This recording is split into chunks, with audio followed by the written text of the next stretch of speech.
Good morning, everyone. Let's start our day together by collectively bowing down in front of Shri Mataji, raising Kundalini and putting ourselves into Bandhan.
Mataji, Shri Mataji,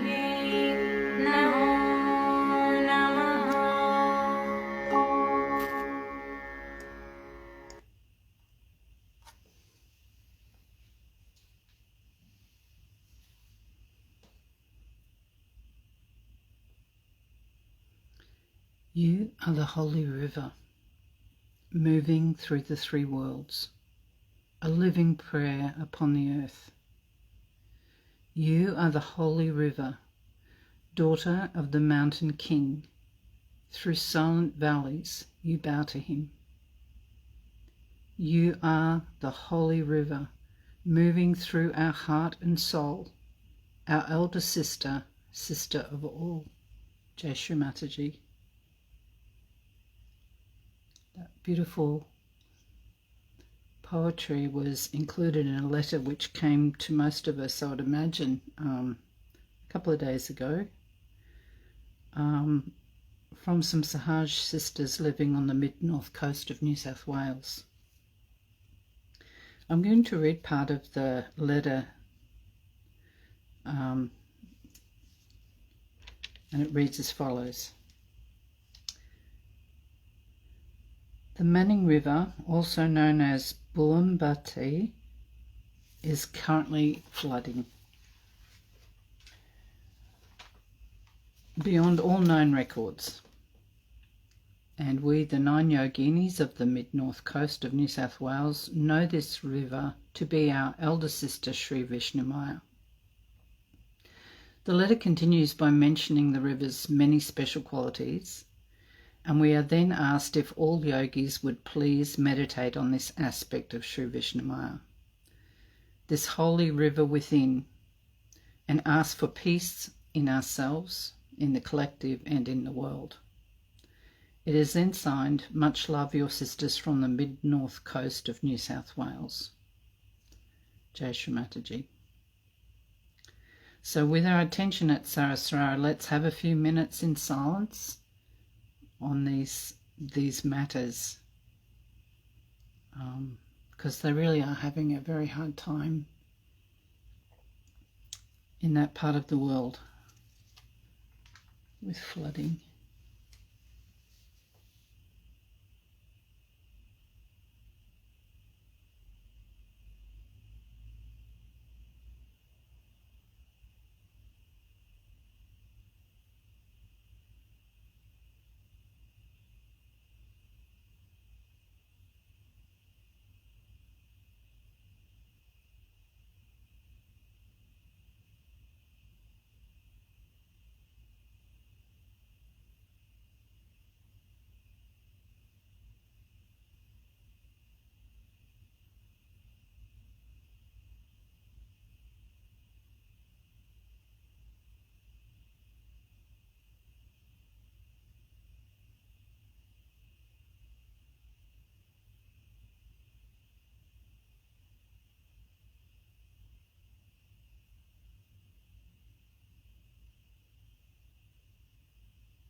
Mother, please give us peace within ourselves.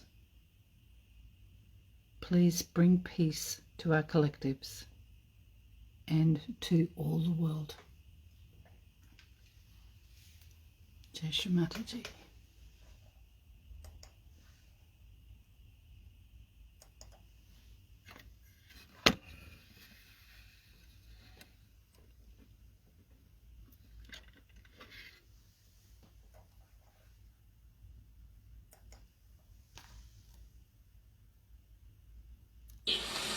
To do Vishnumaya puja, because she entered into this house. We have to worship her.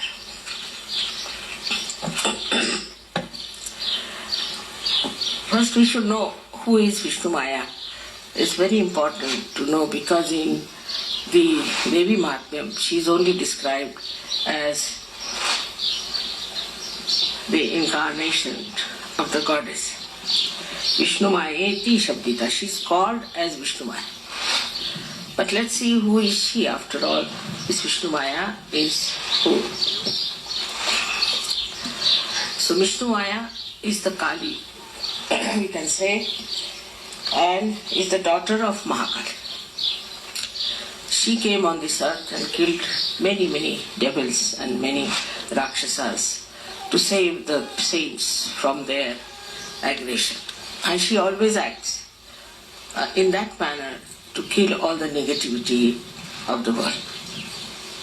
She's very quick at it, I should say.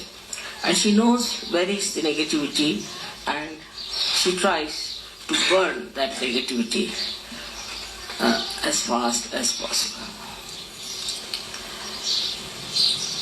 Now, the origin is like this, that this Vishnumaya was the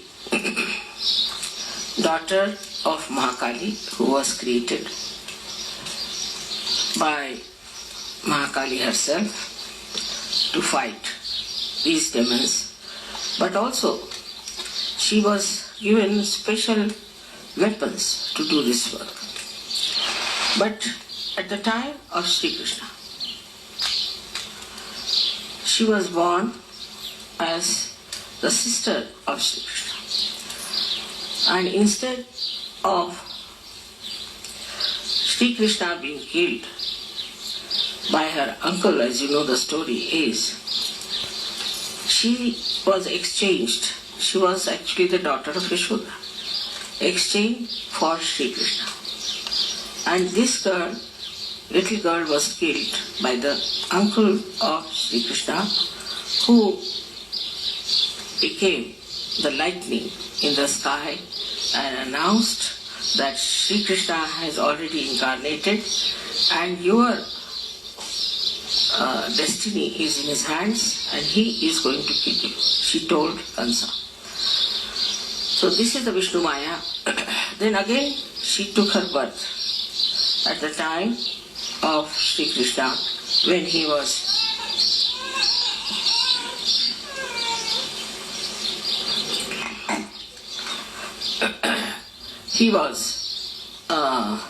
the king of Dwarika, and she married, I should say, these 5 Pandavas, because she was Draupadi. There is a significance in that this is the one which joins 5 elements, and these 5 Pandavas represented 5 elements, and so she joined them as one wife, because she is the one who joins all the 5 elements that have created this material universe. Thus, we have a relationship established with Sri Krishna. And Sri Krishna, as you know, that treated her as a sister. Now once when you know that they tried to insult Draupadi by pulling out her saris, it was Sri Krishna who helped her, because she was his sister and such a powerful lady. She is also responsible for the Mahabharata. She's the one who brought forth. She's the one who told that you have to fight these Pandavas. She absolutely told them very clearly that you have to fight the Kauravas, and in such a way that they should be defeated, not only, but they should be destroyed. Because the chastity of woman is very important. And in India, anybody who tries to molest the chastity of woman is to be cursed, is to be destroyed.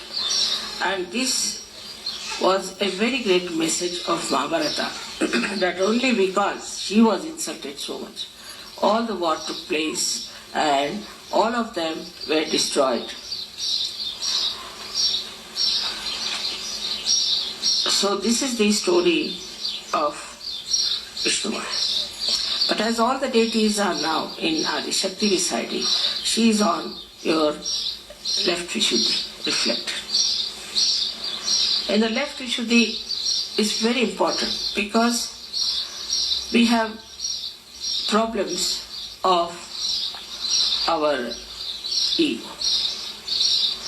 And you really need someone to remind us that we should not have this ego to oppress others. So this reminder comes to us maybe from our conscience or wherever it is, you may say, from our upbringing, and settles down in our left Vishuddhi as the clouds of guilt.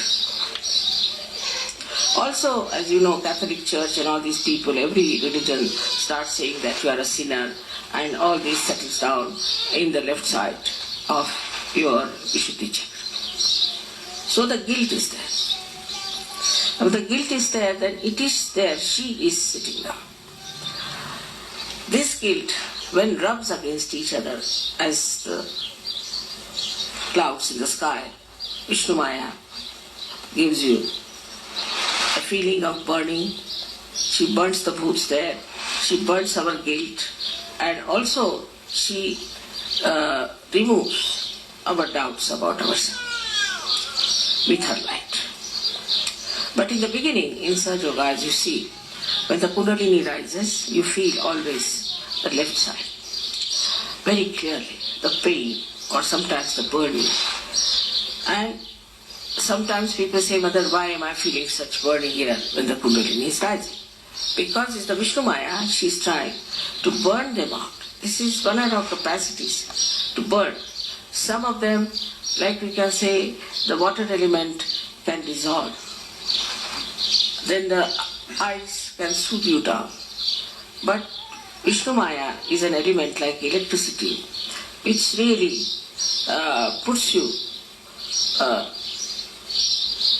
into proper shape by burning away your negativities. It's very surprising that this power of Vishnumaya is of the left side. And despite that, it has that fire in itself, that it can burn away negativity bhoots on the left-hand side. Now let us see how we develop these left-hand side bhoots. It's very interesting because as we are dealing with Vishnumaya, it should cooperate with her and should not have any more pains upon it. It comes to us especially in the West. I mean, in India, I don't think anybody feels guilty about it. It's something that's very surprising. I've never seen any Indian feeling guilty. The reason is that if they have done a mistake in India, as it is, the culture is such that this is bad manners, that is bad manners. Like now somebody by mistake does something, then he can bear a grunt against that person. But he will never feel guilty that I have hurt that person or I have said something wrong or I should not have said.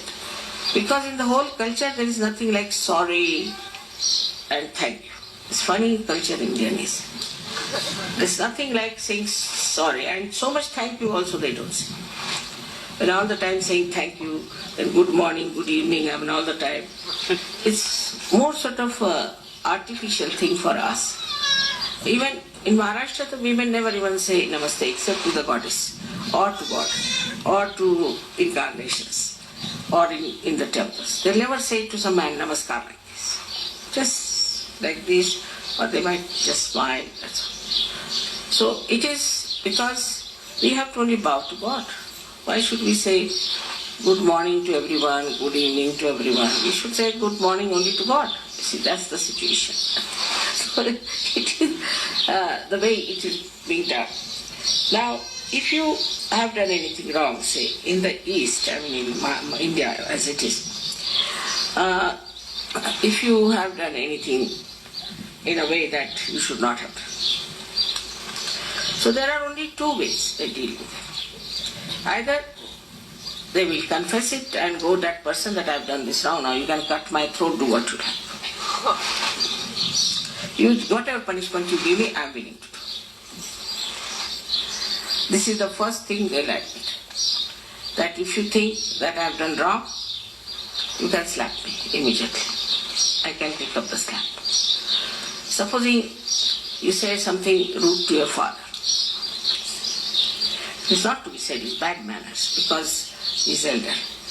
If any elderly person has been insulted, then it is wrong. Then you will go and touch the feet of that person and say, I'm sorry, I have said this and I hope you forgive. So the other person says, all right, I forgive. I'll give an example. We were in Russia and a little problem started between two persons. One was much younger and one was much older. Surgery. So the reaction, I'm telling you how it happened.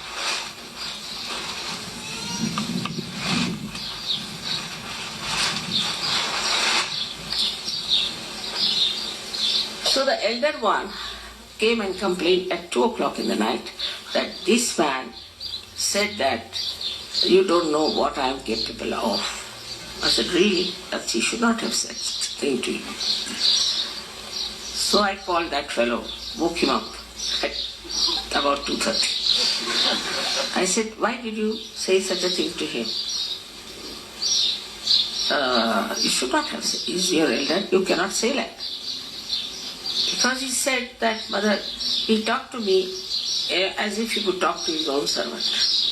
He didn't talk to me in the way he should have talked to me. So I said this, but I said, despite that, you cannot say this to your elders. You cannot say like that.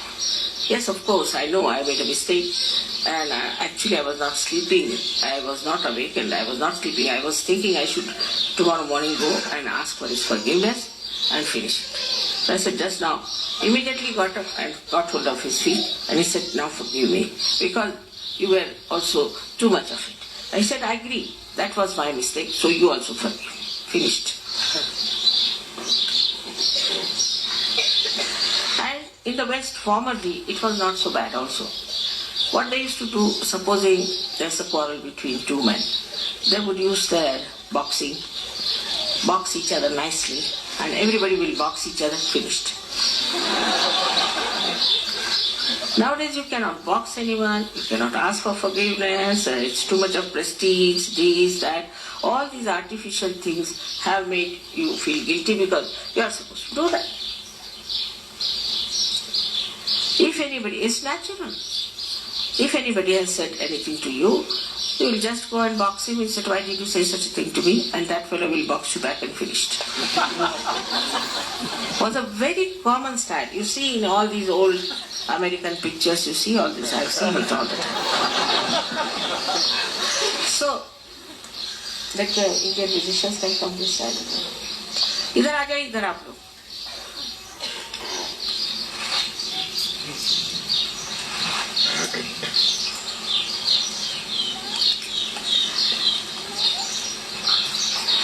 But this guilt business has come because of sophistication. I used to think, why do they feel guilty for everything? First is sophistication. First reason is because you cannot go and say somebody, oh, I'm sorry, I've said this, and please forgive me, and another person may not even forgive. So, this is due to sophistication and no communication. There is no communication.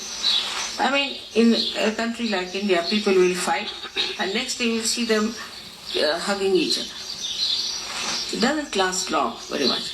But if there is any sort of a very big problem between the families or some uncertain ancient one, then they'll keep it up. They will not talk to that person, they'll keep that distance, they'll keep it all the time. But here it is not so. Superficially, they meet everyone. Superficially, they talk to everyone. But inside, they have that guilt. So because of this superficial sophistication, what has happened? That we suffer from this left Vishuddhi. And then Vishnumaya gets angry.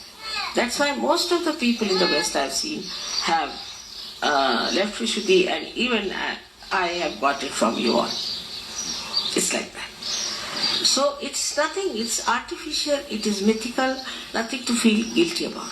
After all, if you had done anything wrong, you would have been in jail. You are sitting here. So how can you be guilty? So this guilt business has killed our growth in Sahaja Yoga very much, I know that. So first of all, how to overcome your ego is the problem. Ego is there, and when you see your ego and you cannot say that you are egoistical, you have to put the result of that as a left Vishuddhi. So the first thing you have to do is to see that you have ego. Alright. Then you stand before the mirror, separate yourself from your reflection, and start telling off your own reflection. What do you mean by having ego in yourself? You are a Sahaja Yogi, you have no business to have any ego. But if you have the guilt, you will never see you have the ego.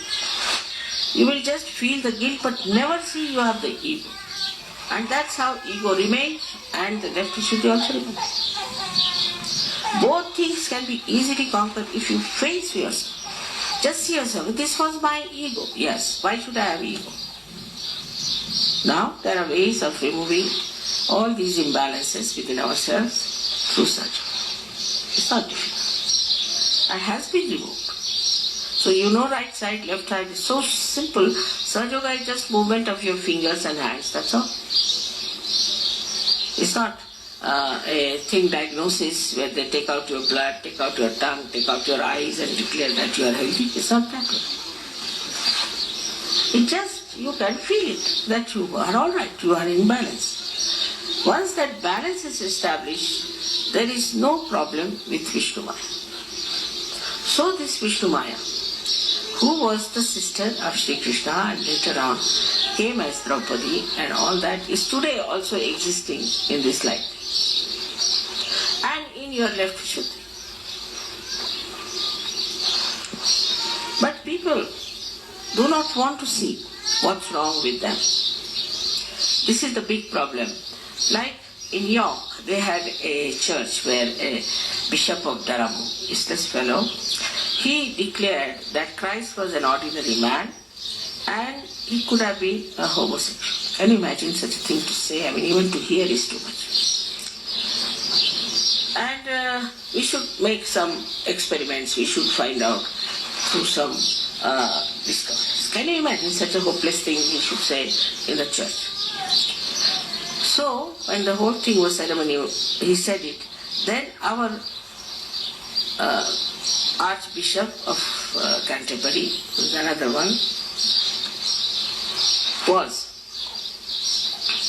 so enamored by the new discovery of this fellow that he honored him in a church in York.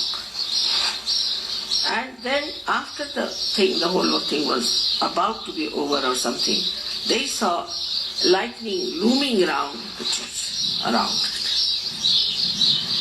When all the people were out, this lightning completely fell on that thing and destroyed the whole of the church, except for the lower part. Now, instead of seeing that what they did was wrong, what they said, that see, look at the grace of God and the grace of our faith, that the lower portion of the church was not burnt. Such an explanation to be given. So then explanation. I've seen it's very common here because mind is very intelligent here. I did this because I thought like this, I thought. Always there is an explanation for everything that you did wrong. I thought like this, but why did you think like that is the point nobody wants to say. If you think, why did I think like that? So this is an escape from the assertion of your ego that has harmed others, or also it has harmed some cause. It's just an explanation. And people wriggle out. Actually, there are so many wrigglers. I have seen, like Mr. Waldham. They just wriggle out of all the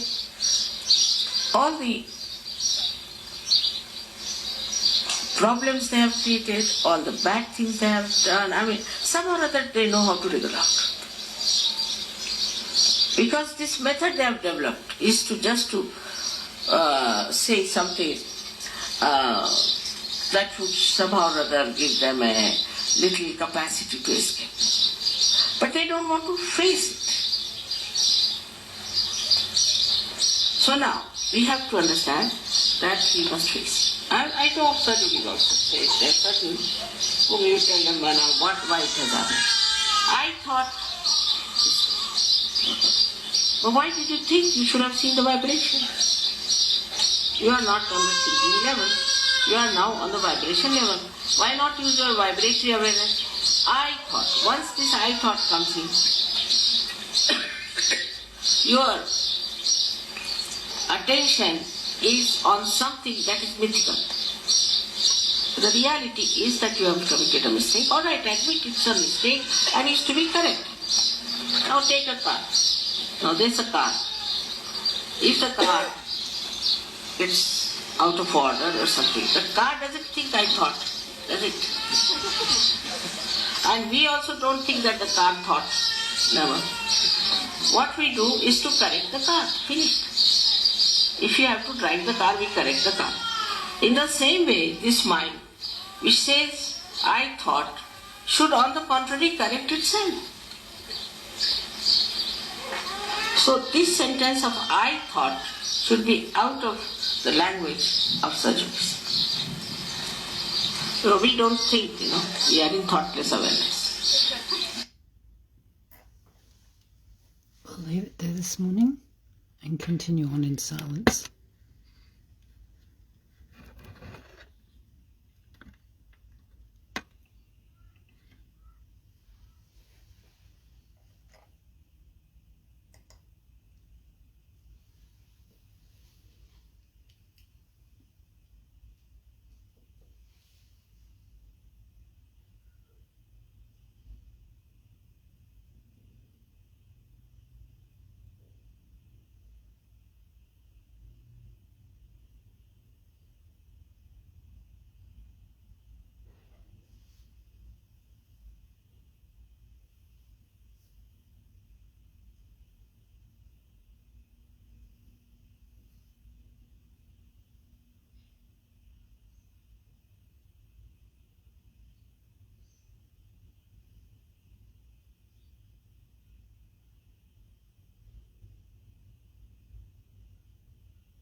May I this day say what you'd have me say. May I this day be who you'd have me be. May I this day be part and parcel of the whole, and may my thoughts be of a realized soul. Shri Mataji, please be in my heart and in my mind.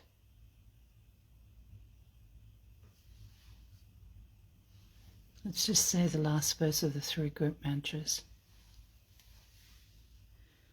Om Tvameva Sakshat Shri Kalki Sakshat Shri Sahasrara Swamini Moksha Pradayini Mataji Shri Nirmala Devi Namo Namaha. Jai Shri Mataji.